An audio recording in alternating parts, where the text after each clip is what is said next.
stop the talk show. Product of what you're taught to know. Forfeit the game, cause tomorrow, when it's all done, you reap what you sow. Hey, what's up guys? Airsoft Mike, and I'm coming at you with sights today. Alright, so most of you know your iron sights, your basic iron sights. They come with a gun, you just line them up and you're all set. But sometimes it's not enough. Of course, people like things to be made easier on them.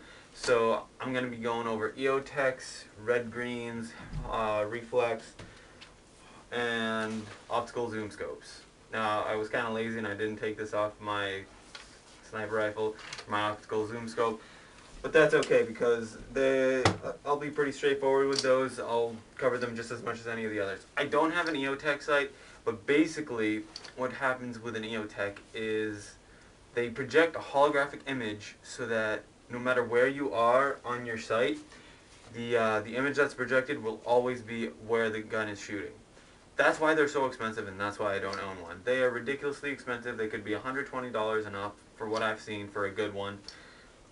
So I just stick with my optical zoom scopes and my red greens.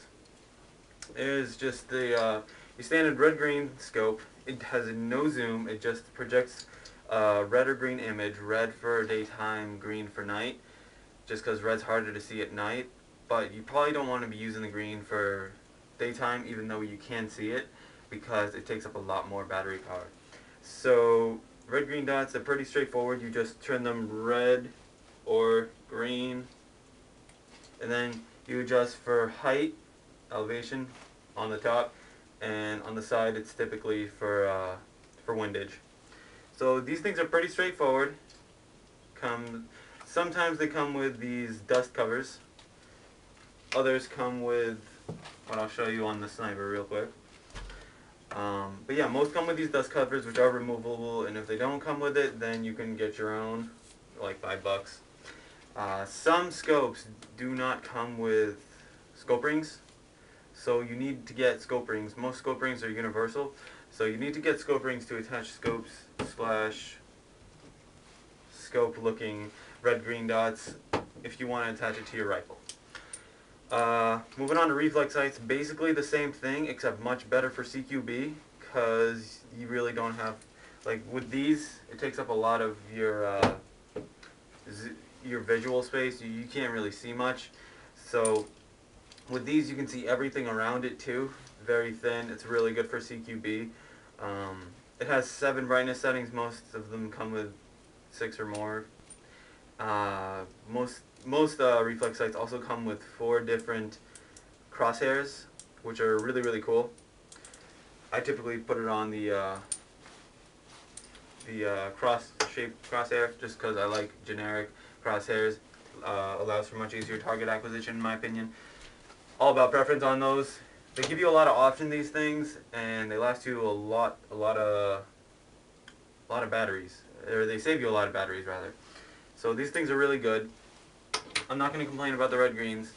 Then you move on to optical zoom scopes, which are my favorites, just because they're not the cheapest, but they're also not the most expensive, like an EOTech.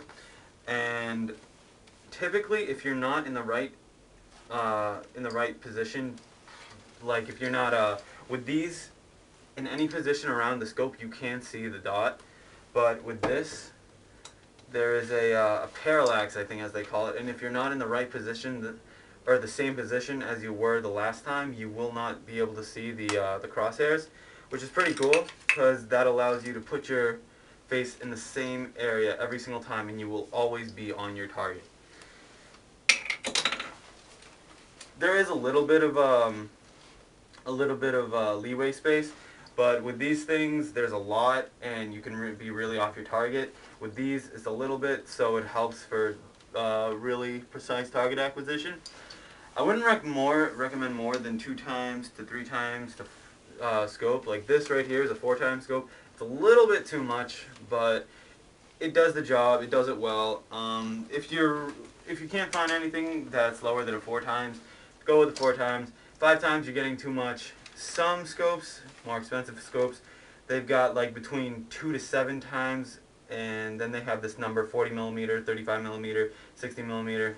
I don't think I've ever heard of a 60 millimeter, but anyways, that millimeter shows you what you can see in the scope, like how far you can see in the scope. This is a 32, yep, I thought so. This is a 32 millimeter. Of course, the bigger millimeters, the better, because that way you can see more. This is 4 times, as I said. It's just so it's gonna be read out 4x32. If you can change the zoom, it'll say number dash number times millimeters, however many millimeters.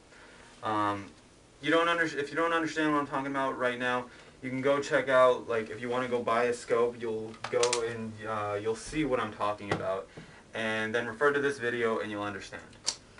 I think that's it for scopes today. If I missed anything, I'll probably throw it out there in like the title or caption it or something.